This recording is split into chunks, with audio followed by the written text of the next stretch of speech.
그러니까 상반기 사실 그 엔비디아 독주였잖아요, 반도체. 네, 네. 근데 하반기에는 저는 좀 애플의 반격도 좀 시작되지 않을까. 왜냐하면 이제 기기에 탑재가 돼야 뭔가를 좀 쓸 거 아니에요. AI는 사실 인터넷으로 연결이 연결돼 있는 있는 거잖아요. 거죠. 근데 온 맞아요. 디바이스는 그렇지 않다. 그게 아니라 기기 안에서 직접 연결이 없어도. 그러니까 AI PC도 이제 여기에 좀 답이 있는 게 네트워크 연결을 안 해도 네. GPT 같은 기능을 활용할 수 있는 거죠. 매일같이 느껴지는 지식 갈증, 이 갈증 해소에는 역시 금융치료가 최고죠. 금융치료 전문가 염승환 이사님 모셔보고 박지민의 경제살롱 시작해 보도록 하겠습니다. 이사님 어서 오세요. 네, 안녕하세요. 아니 요즘 뭐 강연도 많이 다니시고 좀 바쁜 시기 아니신가요? 얼마 전에 보니까 또 포럼 진행하셨더라고요. 네, 아니 이제 뭐 이런 보통 신문사에서 한 번씩 1년에 한 번 정도 이렇게 강연을 하거든요. 주식만 하는 건 아니고 막 부동산부터 막 하루에 몰아서 하는 그런 강연회들 있잖아요. 이제 거기서 좀 와서 좀 올해 또 하반기 한번 전망 좀 해달라고 그래가지고 저 아마 제가 여기서 소개해드렸던 내용들도 아마 거기 좀 몇 개 담겼던 것 같은데 네. 얘기하고 왔는데 그게 또 기사로 나가지고 네, 좀 알려졌던 것 같습니다. 중요한 건 그 강연 혹은 다른 방송에서 하지 않는 주주클럽만의 내용들이 또 준비되어 있다는 네. 겁니다. 네. 여기서 하신 내용 거기 가서 또 하시면 안 됩니다. 자, 과연 저희 구독자분들에게 또 오늘 어떤 소식을 가져오셨을지. 오늘의 주제는 저희는 사실 근데 이 이야기를 해도 끝이 없고 해도 좀 부족하고 그리고 해도 다 못 다루는 것 같아요. 네. 워낙 방대한 이야기여가지고 오늘의 키워드는 바로 AI가 되겠습니다. 이게 조류 인플루엔자가 아니고요. 이 인공지능에 관한 이야기인데 최근에 인텔과 AMD를 필두로 AI PC용 칩이 올해부터 본격적으로 출시가 되고 있습니다. 여기에 우리나라 기업들이죠. 삼성전자, LG전자, 그리고 레노버, HP 등 AI PC를 대대적으로 생산 출시를 하면서 주식시장도 덩달아 춤을 추고 있습니다. 대표적으로 갤럭시 24를 시작으로 우리가 이제 디바이스에서 AI를 구현할 수 있는 이런 시기가 됐어요. 네. 자, 그러면 일단 정리를 한번 해보죠.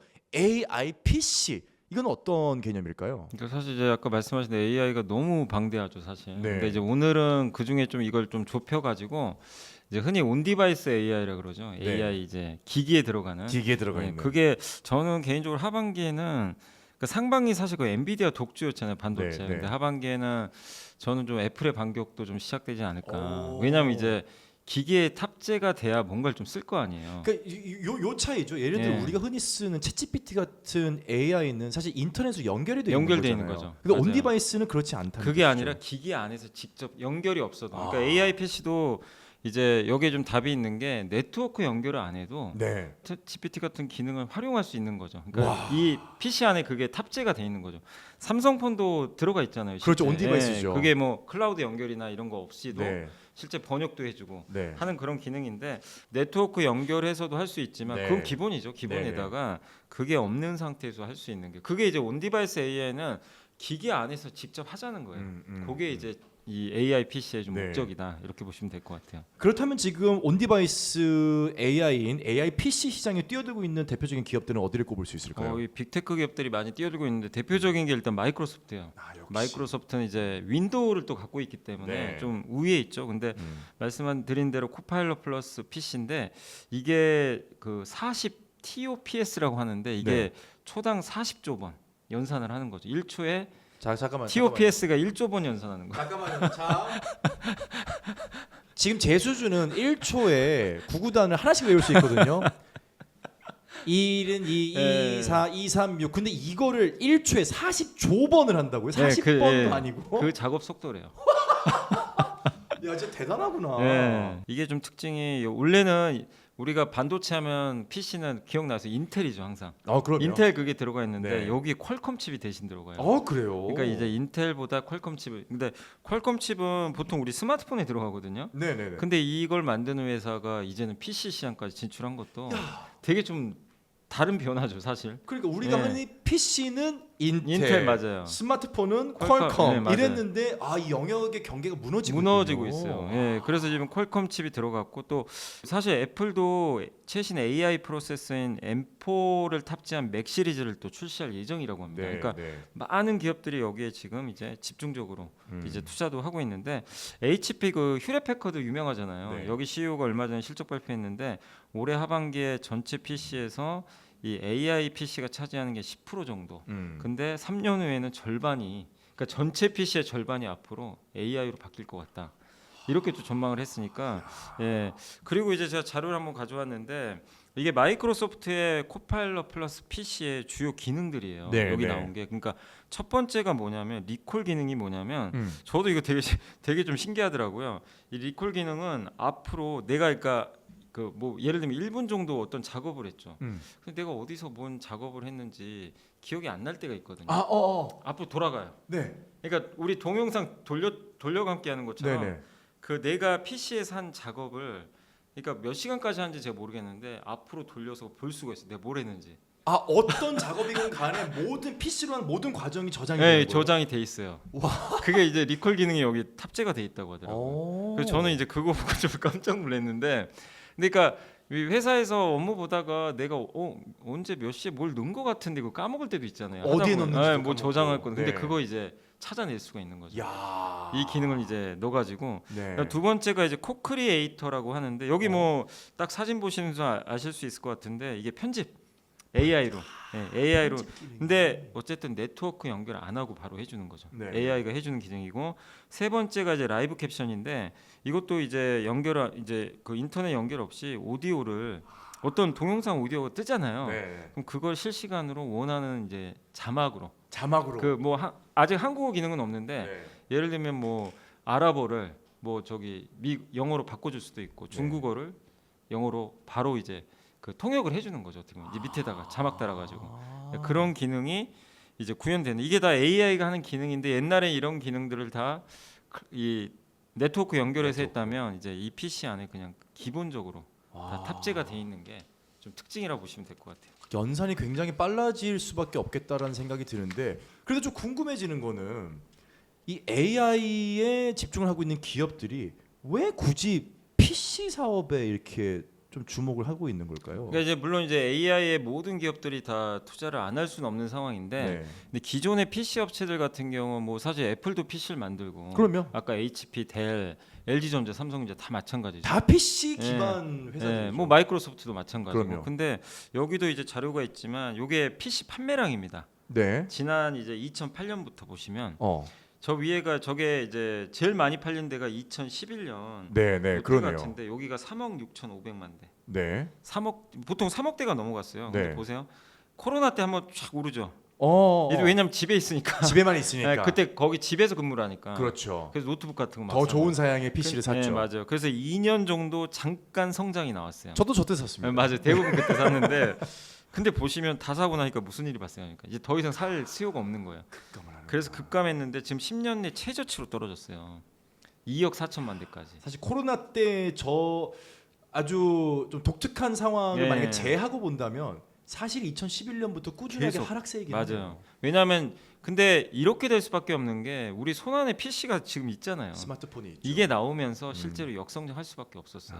그러니까 이제 PC 업계 입장에서 고민이 크죠. 근데 PC는 스마트폰이 할 수 없는 또 그런 어떤 우리 맞아요. 작업들이 있잖아요. 네네. 그걸 도와주는 역할을 하는 건데 그래서 그렇죠. 우리가 어쨌든 이제 회사에서 다 쓰는 건데 갖고는 있죠 네. 무조건. 근데 이 PC를 굳이 내가 뭐 스마트폰처럼 2, 3년에 한 번씩 교체할 이유는 없는 거죠. 아 그렇죠. 네. 네. 그 교체할 유인도 떨어지고 근데 일단 이제 이 AI 기능을 여기 스마트폰이 탑재를 했더니 잘 팔렸단 말이에요. 아 그렇구나. 그래서 뭔가 새로운 반전 카드가 좀 사실 필요했다. 그래서 일단 이제 PC 업체들이 어차피 뭐 이거 기능을 넣으면 되니까. 네. 그리고 또 좋은 게 이런 기능을 넣으면 PC 단가가 올라가요. 올라가서 이제 수익성이 좋아지겠죠 또. 그렇죠. 수익성. 그리고 또 어쨌든 이거를 처음에 제가 봤을 때 소비자들이 많이 살 것 같지는 않고 처음 타겟은 어디냐면 기업들 대상으로 팔 거예요. 그렇죠. 네, 기업들이 이제 생산성 늘리기 위해서 네. 직원들한테 이제 주겠죠 하나씩. 그래서 그런 목적으로 처음에 시장이 열리고 그리고 나중에 조금 더 시간이 지나면 대중화까지 되지 않을까 이제 소비자까지 이런 그림이고 그리고 어차피 내년 되면 PC가 안 그래도 팔릴 수밖에 없는 게 내년 10월에 윈도우 10 업데이트가 끝나요. 아 이제 또 종료되니까. 종료가 되는구나. 그럼 기업들은 일단 무조건 바꿔야죠. 네. 어쨌든 이제 윈도우를 교체해야 되니까 그때 보통 PC들 교체하잖아요. 그러니까 기왕 교체하는 김에 이제 AI PC로 올해부터 조체가 이제 넘어갈 가능성이 있거든요. 그래서 이런 것들을 지금 미리 좀 준비를 네. 해서 좀 발표한 게 아닌가. 그렇다면 이제 PC만 해도 밸류 체인이 엄청나지 않습니까? 이 뭐 본체 안에 들어가는 뭐 기판이라든지 어떤 뭐 전선이라든지 이런 것도 있고 모니터도 있고 네. 마우스나 키보드도 있고 야 이 밸류 체인이 이거 야 저희 이거 한 5편짜리인가요? 근데 이제 밸류 체인은 생각보다 좀 그렇게 아주 많지는 않고. 아 그래요? 그러니까 제가 말씀드리는 거는 이제 결국 이 우리가 얘기하는 건 AI니까 아. 여기서도 중요한 건 결국 반도체예요. 네네. 그래서 그걸 좀 말씀드리면 네. 일단 이제 여기 이제 왼쪽에는 이거는 뭐 주요 기관들이 AI PC 시장을 전망한 거거든요. 그래서 보시면 카날리스라는 이제 전문 기관에서는 올해 18% 굉장히 올해도 많이 팔릴 걸로 지금 보고 있어요. 네. 18%인데 28년도에 이제 70% 전체 그러니까 10대 중에 7대는 이제 AI PC가 된다. 와. 이렇게 굉장히 낙관적. 모건 스탠리는 올해는 좀 낙관적이지 않아요. 네. 모건은 좀 2%밖에 안 된다. 대신에 음. 비슷해요. 28년도엔 결국 비슷해질 것 같다. 약간 요런 좀 그 모습인데 네. 어쨌든 지금 많은 지금 이 PC를 좀 전망하는 업체들이 결국 시간의 문제지 AI PC는 대세가 될 수밖에 없다. 아하. 이걸 다 나타내고 네. 여기서 제일 중요한 거는 AI PC는 어쨌든 사양이 높잖아요. 그렇죠. 그래서 반도체 성능이 좋아야 돼요. 네. 그래서 메모리 반도체가 우리가 보통 8GB를 많이 쓰는데 그렇죠. 요즘 그리고 뭐 PC에는 뭐 16기가도 많이 장착하시잖아요. 근데 AI PC는 일단 기본적으로 16기가를 달고 나와야 돼요. 기본이 기본이 이제 8기가는 어떻게 보면 사양이 안 돼요. 예, 되는군요. 그걸로는 이제 할 수가 없는 거고 아. 16기가 정도 돼야 받쳐줘요. 이게. 네네. 그러니까 그 이상 되면 반도체 회사는 좋죠. 그렇죠. 가뜩이나 PC도 안 팔려서 어려웠는데 반도체 회사들은 용량까지 증가하니까 그러면 8기가보다 16기가가 훨씬 낫죠. 당연히 공급할 입장에선. 이 수익성으로 봐도 고부가 가치 네. 쪽으로 가는 거죠. 그리고 아까 말씀드린 윈도우 10 종료도 있고 음. 그리고 이제 요 옆에가 이제 밸류 체인인데 당연히 뭐 PC 만드는 업체들 델과 네. 뭐 HP도 있겠지만 우리가 주목해야 될 건 결국 아까 말씀드린 반도체. 여기 이제 삼성전자 하이닉스 같은 기업들이 있고 그 다음에 여기 AI PC의 독특한 게 보통 우리 PC에는 인공지능 반도체는 따로 안 들어가잖아요. 네네네. 근데 그렇죠. 이제 애플 칩 같은 데는 들어가 있긴 하거든요. 어. 애플 같은 경우는 그걸 이제 NPU라고 하죠. NPU. 네. 그러니까 이게 그러니까 인공 신경망 반도체라고 하는데 네. AI 기능이 있는 그런 쪽에는 다 이게 들어가야 되거든요. 음. 그래서 그 NPU란 칩이 하나 또 만들어질 수밖에 없어요. 네. 그래서 그걸 이제 만드는 회사들이 제조하는 파운드리가 삼성이나 TSMC 같은 거고, 근데 그거를 만들기 위해선 설계 자산이 있어야 돼요. 네. 흔히 IP라 그러죠. 네네. 이게 바로 그 손종희 씨가 갖고 있는 ARM 영국에 이 회사의 IP를 가져다가 네. 설계를 하고 최종적으로 이제 TSMC 같은 데서 조립을 해서 이제 네. 완성을 해서 NPU를 만들어 주는 거죠. 그러니까 이 음. 시장도 열리고 또 그리고 MLCC라고 이렇게 전류나 데이터를 컨트롤해 주는데 모든 우리 그 전자 제품이 다 들어가요. 네. 진짜 이 좁쌀만큼 생겼어요. 어. 아주 쌀같이 생긴 건데 요 MLCC가 어쨌든 이제 그 이 사양이 올라가면 네. 훨씬 많이 들어갑니다. 아하. 네, 스마트폰에 보통 한 뭐 1000개 정도는 들어가 700개에서 한 1000개 들어가는데 이게 그 자율주행차로 가면 10,000개 이상 들어간다. 보통은 MLCC가. 네. 그러니까 이제 AI PC에는 우리가 상상을 해봐도 지금 PC보다 MLCC가 훨씬 많이 들어가죠. 그렇죠. 아무리 못해도. 그래서 거기에 있고 또 PC용 기판 만드는 회사, 또 그걸 테스트하는 소켓 회사. 예. 그러니까 어떻게 보면 대부분 다 IT 부품인데 이 중에 네. 핵심은 어쨌든 좀 결국 반도체가 이 성능 향상에 네. 수혜를 받을 수밖에 없다. 이렇게 봐야 될 것 같아요. 네. 야, 이 PC뿐만 아니라 사실 이제 여러분들도 느끼실 겁니다. 지금 저희가 언급을 했던 삼성전자나 LG전자 가전제품 사려고 하면 요즘 어떤 광고 좀 보시나요? AI가 탑재되어 있습니다. 이런 광고 보지 맞아요, 않으시나요? 맞아요. 이제는 가전기기 전반에 AI가 탑재될 거다라는 예측이 나오고 있는데 이건 맞다고 봐야 될까요? 근데 이제 AI를 아마 활용하시는 분들도 많이 계시잖아요. 네. 물론 안 쓰신 분도 계시지만 다 공통적으로 얘기하는 건 그거예요. 똑같아요. 내 시간을 아껴준다. 이게 핵심이에요. 맞아. 내 시간을 아껴주기 맞아. 때문에 쓰는 거지 그 효용이 없으면 쓸 이유가 별로 없죠. 굳이. 아, 그러네요. 네. 그렇기 때문에 저는 일단 이 AI가 처음에는 기업들한테 많이 침투하지 않을까. 먼저 침투하는 거는. 네, 왜냐하면 네. 내 작업을 도와줄 수밖에 없기 그렇죠. 때문에 여기서 우리가 좀 나가야 될 건 뭐냐면 우리가 요즘에 그런 얘기 많이 하잖아요. 이 고금리에 미국 경제 왜 저렇게 잘 나가냐. 그죠? 이게 되게 좀 아이러니하다. 아니, 저도 좀 이해가 안 가요. 무슨 솔직히. 아이언맨이야. 뭐 때려 때려도 안에 있는 토니 스타크는 끄떡이 없는 것처럼 네. 끄떡이 없어요. 그래서 이것도 이제 그림 보시면 이게 바로 이제 챗 GPT가 그려준 그림이에요. 아 그래요? 제가 이렇게 그려달라 그랬어요. 네, 어떻게 네, 네. 했냐면 강한 미국을 좀 그려달라. 네. 근데 왼쪽에는 이제 달러, 달러. 이게 미국 정부가 돈 푸는 거. 네. 그럼 강달러. 두 번째는 미국의 은퇴자들은 돈이 많다. 아. 좀 돈이 많은데 그 세 번째는 AI PC로 좀 그 작업하는 약간 그런 느낌. 네. 요거를 이제 그려달라고 이렇게 딱 세 개를 그려주더라고요. 네. 근데 이게 뭐냐면 미국이 잘 나가는 이유가 이 세 개예요, 사실은. 일단 지금 미국 정부가 재정 지출 엄청 하죠. 돈을 그렇죠. 많이 풀어요. 뭐 네. 인프라 법안이나 그러니까 일자리 엄청 생기죠. 네. 근데 그렇게 정부가 재정을 투입하는데 경기가 부양이 안 될 수가 없잖아요. 이거 당연한 거고. 네. 그다음 두 번째는 미국인들이 돈이 정말 많아요. 그렇죠. 생각보다. 그러니까 우리나라가 좀 안타까운 게 우리나라는 은퇴자들이나 이 노년층 분들이 이 신문 기사에도 보셨겠지만 이게 좀 그 돈들이 적어요. 노인 적은 편이에요. 빈곤율이 네, 맞아요. 굉장히 높죠. 높다고 이렇게 알려져 있죠. 네. 근데 미국은 반대로 이게 금융자산의 힘인 것 같아요. 미국인들은 그 어렸을 때부터 이제 그 퇴직연금 같은데 주식이 많이 들어가 있잖아요. 맞아요. 네. 근데 그게 주식시장이 계속 좋으니까 그러니까. 보통 평균을 냈는데 베이비부모 세대 이제 은퇴하죠 미국에. 이분들이 100만 달러 가지고 은퇴한대요. 평균. 그럼 우리나라 돈으로 13억? 13억. 이거 가지고 은퇴를 하는 거예요 일단. 그러니까 어렸을 때 회사에 입사하면서부터 이제 논았던 이 연금들이 주식으로 이제 불려 있는 거죠. 그러니까 이분들이 은퇴하고 나서 소득이 되니까 이걸 어디다 쓰죠? 소비에. 소비가 단단할 수밖에 없어요. 그럼 마지막에 또 한 가지가 이 나라를 또 강하게 만드는 거, 기업을 강하게 만드는 게 비용을 줄이는 거죠. 생산성 혁명이라고 그러잖아요. 근데 AI가 어쨌든 옛날에 우리 인터넷 시대가 열림으로써 모든 게 연결되니까 네. 생산성이 실제 증가했죠. 근데 앞으로 또 AI PC 시대가 열리면 음. 생산성이 더 올라갈 여지가 남아 있잖아요. 그렇죠. 그렇기 때문에 AI PC가 단지 그냥 우리가 쓰는 제품을 떠나서 이게 국가 경제에도 영향을 줄 수 있는 맞아요. 그런 또 효과가 생길 수도 있는 거죠. 네.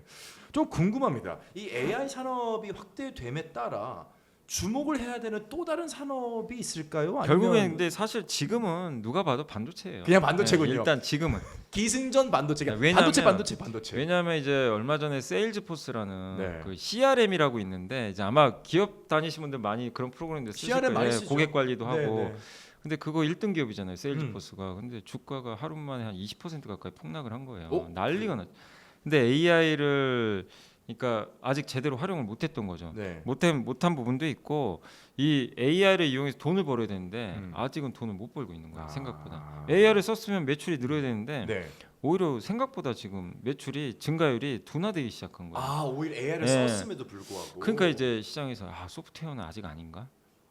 아직은 좀 시간 걸리나? 이 생각을 하고 있어요. 네, 그러면 네. 근데 하드웨어는 뭐죠? 반도체죠. 하드웨어는 반도체 뭐 확실하고. 아까 PC도 그렇고. 네, 네. 그러니까 엔비디아도 물론 조금 흔들리고는 있지만 네. 그건 많이 올라서 그런 거지. 지금 뭐 천비대잖아요. 그러니까 근데 엔비디아는 독주했잖아요, 사실. 그렇죠. 그러니까 하드웨어 쪽 결국 아직은 좀 반도체가 우위에 있는 거 아닌가. 물론 이것도 나중에 또 바뀔 수도 있지만 결국 이제 일단은 반도체가 그리고 애초에 없으면 네. 할 수가 없는 산업이잖아요, AI라는 게. 그리고 이게 결국 저는 이게 어쨌든 이제 국제 정치학적으로도 더 중요하다고 보는 게 결국엔 미국과 중국이 지금 싸우잖아요. 그렇죠. 거기에 이제 우리가 좀 연결을 해보면 그것도 결국 AI에 좀 맞닿은 거 아닌가.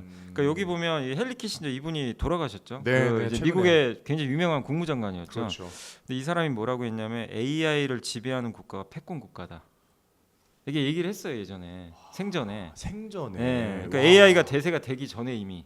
아니 근데 그때면 이미 연세가 꽤 네. 지셨던 왜냐면 미국 역사에서 빼놓을 수 없는 외교관인데 AI의 이 열풍을 이미 예견을 했었군요. 그러니까 AI를 근데 지배를 하는 자가 그러니까 이건 뭐죠? AI를 지배하려면 첨단 반도체가 있어야 되고요. 첨단 반도체가 있는 국가가 세계를 지배하는 거죠. 그러니까 많은 분들이 그 생각을 왜 저렇게 반도체를 못하게 할까? 그렇지 왜 저렇게까지? 네, 막 규제하고 뭐 정말 엔비디아도 수출하지 말아라 네. 막 이런 정도니까. 근데 그런 게 들어가서 중국이 AI를 자립을 해버리면 미국 입장에서 이제 그 둘 간의 경쟁에서 경쟁 우위가 하나 사라지거든요. 근데 이제 이분 말대로 이게 미국의 지도자들 생각이 또 비슷할 거 아니에요. 네. 그렇기 때문에 이거는 진짜 목숨 걸고 하는 거죠 지금. 그렇구나. 죽어도 안 된다. 예, 그러니까 결국 이거의 핵심은 반도체일 수밖에 없어요. 그리고 이제 또 한 가지만 더 말씀드리면 네. 아까 이제 우리 인텔 얘기를 했지만 여기도 나와 있지만 우리 저 어렸을 때는 항상 그 광고에 그거 많이 나와. 인텔 인사이드. 인텔 인사이드가 기억나죠? 그거 그냥 키워드예요. 맞아, 기억나시죠? 항상 마지막에 네, 그 맞아. 칩을 비춰주면서. 네, 맞아요. 그래서 워낙 그게 그래서 뭐 다 그냥 인텔이었죠, 뭐 그냥. 그냥 뭐 이게 뭐 컴퓨터 데스크톱 네. 옆에 인텔 인사이드 이거 붙어 있고. 대명사의 느낌이었어요. 고유명사가 맞아요. 아니라. 근데 지금은 그 한 신문 기사에도 나왔던 건데 퀄컴 인사이드로 바뀔 수도 있다. 아까 우리 얘기했잖아요. 이 스마트폰은 네. AI PC는 일단 저전력으로 가야 돼요. 워낙 AI가 전력을 많이 먹어요. 그 스마트폰에서의 그 갖고 있던 기술력을 이제 PC에다가 PC에 넣어버리는 거죠. 써먹는군요. 와, 어쨌든 전력 소모가 많기 때문에 저전력 칩을 만들어야 되는데 인텔은 그게 좀 떨어져요. 그래서 애플이 잘하는 게 저전력 칩 잘 만들잖아요. 네. 퀄컴도 이번에 그걸 만들어서 마이크로소프트 여기다 넣어버린 거예요. 마이크로소프트가 이제 채택을 한 거죠. 그러니까 인텔 입장에서 인텔 주가가 너무 안 좋아요 지금. 맞아요. 네, 엄청 최근에 계속 정말 안 빠지고 좋더라고요. 네, 근데 그 이유가 이런 영향이구나. 자기 영역이 이제 점점 뺏기고 있는 네, 거죠. 네. 남들이 들어오니까. 아. 근데 물론 인텔도 올해 하반기에 내놔요. 네. AI PC 이제 네. 그 칩을 내놓는데, 근데 예전처럼 이제 독주하기가 PC 그렇죠. 시장에서. 그러니까 인텔의 좀 위기가 이제 이런 데서 오고 음. 이제 실제로 여기 보시면 퀄컴 스냅드래곤 경쟁 제품 대비 성능이 CPU가 51% 빠르고요.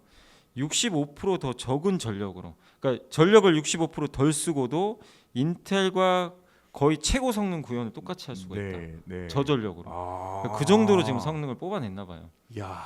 예. 그러니까 근데 이런 걸 보면 또 기승전 이걸 만들어주는 TSMC 이런 회사 대단한 거죠. 그러니까 염이사님의 이야기를 정리해 보면 AI는 결국 저에너지, 네, 고효율 맞아요. 이런 쪽으로 흘러간단 말이죠. 지금 에너지를 워낙 많이 쓰다 보니까 에너지 관련 기업들도 계속해서 뭐 주가가 반등을 하고 있고 지금 여기에다가 뭐 LNG 사업도 기회다라는 이야기까지 나오고 있습니다. 결국은 반도체와 에너지를 이제 또 떼놓을 수가 없다고 해석을 해야겠죠. 예, 그러니까 이제 여기도 보시면 요게 이제 그 반도체 어플라이드 머티리얼즈라는 이제 세계 최대 반도체 장비 회사가 만든 자료예요. 네. 거기 보시면 그 동안에 이게 반도체 사이클이거든요. 메인 네. 프레임, PC, 인터넷, 모바일 우리 다 지났고 이제 4세대 시작하는 건 다들 아실 텐데 그렇죠. 요게 이제 기존보다 2배 늘어나거든요. 예. 근데 결국엔 이런 반도체를 통해서 이렇게 하기 위해선 뭐가 필요하면 말씀하신 대로 에너지가 필요한 거죠. 에너지가 필요하죠. 근데 그 전력을 옛날처럼 석탄 발전을 할 수는 없는 거잖아요. 그렇죠. 친환경도 해야 되고. 네. 그러니까 신경 쓸 게 많다 보니까 결국엔 이제 친환경과 접목된 그런 에너지원을 찾아야 된다. 근데 이게 문제가 여기 보시면 미국의 여기 그 동부 이게 데이터 센터 현황이래요. 이 네. 위쪽에 보시면. 근데 미국의 데이터 센터 이쪽이 많죠. 여기 많아요. 그러네. 동부에 많이 몰려 예, 있네요. 이쪽에 이제 버지니아주가 있는데 아. 버지니아주가 제일 많아요. 데이터 센터가 집중돼 있어요. 근데 문제는 이게 태양광이거든요. 네네. 풍력은 이쪽에 있죠. 네. 이 전력을 그러니까 발전소는 다 저쪽에 가 있어요. 아 그러네요. 그러니까 이쪽으로 좀 얘네를 이쪽으로 뽑아줘야 되는데 그럼 전력망을 연결해야 되는데 그럼 선을 깔아야지. 너무 많이 걸려요 이게. 그래서 전력 기기가 날라갔잖아요. 이런 것 때문에 깔겠다. 그래서 네네네. 부족하니까. 네. 근데 현실적으로 이거 언제 깔아요 다? 지금 그러게요. 당장 필요할 텐데 네. AI 때문에. 어. 근데 이 오른쪽에 보면 천연가스는 또 이쪽에 붙어 있어요. 그러네요. 그래서 이제 LNG가 또 요즘에 급부상하는 거예요. 그래서 네. LNG가. 예, 그러니까 이게 LNG랑 또 AI랑 관련이 없어 보이기도 하지만 네. 왜냐하면 또 LNG는 석탄 발전보다 이 이산화탄소 배출이 절반 이하거든요. 그렇죠. 그래서 약간은 뭐 완전 친환경은 아니더라도 음. 어쨌든 이제 이산화탄소를 좀 줄일 수도 있고 그래서 미국은 천연가스가 남는 나라잖아요. 그렇죠. 세계에서 아마 제일 많이 나올 거예요 천연가스가. 네. 근데 그걸 가지고 발전소를 돌리고 음. 여기 데이터 센터에 전력도 공급해주고 음. 그래서 데이터 센터가 이렇게 전력이 많이 필요하면서 우리 저번에 구리 얘기한 것처럼 네. 이게 구경제랑도 계속 연결이 되는 것 같아요. 그러니까 우리가 이 AI 시대가 다 모든 걸 이제 옛날에 좀 우리가 야 저 뭐 구리가 무슨 성장도 아니고 네. 이런 것들이 다 이제 돌면서 연결이 다 돼가는. 그러니까 과거에 야 이건 어차피 사양 산업이라고 무시했던 거를 무시하면 안 되는 네. 그런 시대로 좀 많이 바뀌는 것 같아요. 그러니까 어떤 이런 거다. 판단을 함에 있어서 기준점이 됐다는 느낌이 예, 드네요. 맞아요. 야, 뭐 이제 뭐 저 전력이 워낙 화두로 떠오르다 보니까 최근에는 이제 뭐 소형 원전이라든지 이런 아무튼 에너지와 관련된 이야기들이 정말 시장을 흔들고 있다는 느낌이 드는데 자 그렇다면 오늘 정말 많은 이야기를 나눠봤는데 이러한 상황에서 우리 투자자 여러분들, 우리 구독자 여러분들은 어떻게 대응을 하고 어떤 부분을 주목을 해야 되는지 한번 짚어주시죠. 일단은 이제 계속 시장이 커지는 걸 봐야 되잖아요. 네. 그러니까 그런 커지는 산업인 거면 이제 뭐 AI가 그렇다는 건 다들 이제 어느 정도 알고 계실 거고, 그리고 이거를 멈출 수가 없는 게 아까 설명드린 대로 큰 전제는 어느 정부도 AI를 지금 멈출 수가 없어요. 여기서 네. 만약에 저희 정부는 AI 네, 안- 규제를 해서 반대를 하겠습니다. 이거 어떻게 되는 그럼 건가요? 국가 경쟁력은 훼손되겠죠. 그렇죠. 미국과 중국이 싸우는 이유도 사실은 그렇죠. 그런 데 있기 때문에 그래서 우리나라도 지금 정부도 AI에 대한 또 투자를 많이 하려고 하잖아요. 네, 그래서 네. 반도체도 마찬가지고 근데 다행인 건 한국이 이 AI에서 비껴난 국가는 아니잖아요. 그럼요. 반도체 강국 중에 하나니까. 네. 그래서 저는 이제 우리나라도 계속 그런 걸 더 강화시키기 위해서 반도체 투자가 좀 될 것 같고, 그리고 우리가 내가 AI 사업을 만약에 한다면 또 다른 얘기가 될 수 있겠지만, 주식 투자가 되게 좋은 게 간접적으로 내가 사업을 할 수가 있어요. AI 사업을. AI 기업에 투자하면 되죠. 그럼요. 그 재민 씨가 뭐 이렇게 엔비디아 투자하시는 것처럼 크잖아요. 크잖아요. 그러니까 저는 개인적으로 이게 물론 이제 주가가 너무 오른 건 경계는 하셔야죠. 당연히. 맞아요, 뭐 맞아요. 언제든지 그런 건 이제 적절하게 잘 분석을 하셔야 되겠지만, 적어도 내 포트에 AI 관련주가 뭔지는 모르겠어요. 네. 하나 정도는 좀 담겨 있어야 되는 거 아닌가. 그러면 이제 AI랑 나는 이제 같이 가는 거죠. 네. 사업을 같이 하는 거죠. 네. 그래서 누가 봐도 이게 성장하는 산업이니까 여기 AI 관련된 기업들 분석 잘 하셔가지고 포트폴리오 하나 정도는 네. 좀 중장기적으로 이렇게 한번 담아 보는 것도 저는 좀 괜찮고, 또 그거랑 같이 수반되는 게 에너지. 이 에너지는 진짜 에너지. 이거 없으면 AI 없어요. 기본 할 그렇죠. 수도 없어요. 그냥 네, 맞아요. 전기 없는데 무슨 AI를 하고 있어요. 음, 그러니까 전기도 너무 중요한데 이 전기를 만드는 게 기존의 석탄이 이제는 아니고 그렇죠. 어쨌든 친환경으로 바뀌지만 네. 그 중간 다리하는 LNG, 또 그거 말고도 뭐 수소 연료 전지도 있고 네. 뭐 태양광 풍력 다 있어요. 그러니까 그런 에너지 산업과 관련된 또 글로벌 기업들이 있다면 네. 찾으셔가지고 또 투자하는 것도 저는 그렇게 나쁘지 않다. 그러니까 결국에 AI 트렌드에서 벗어나지 말고 네. 그 안에서 좀 기업들을 한두 개 정도는 잘 발굴을 해서 좀 한번 그 장기 투자 해보시는 것도 저는 좀 좋은 전략이 되지 않을까 이렇게 생각은 하고 있습니다. 결국 한마디로 정리를 해보면 AI라는 이 거센 바람을 거스르지 말자. 거스르면 안 되는 거죠. 여러분, 바람은 거스르는 게 아닙니다. 예전에 그 최종병기 화를 나왔지 않습니까? 바람은 이용하는 겁니다. 타고 가야죠. 타고 가야 되는 겁니다, 여러분들. 바쁜 와중에도 시간 내서 주주클럽을 찾아주신 우리 염승환 이사님과는 여기서 인사 나누겠습니다. 이사님 감사합니다. 감사합니다.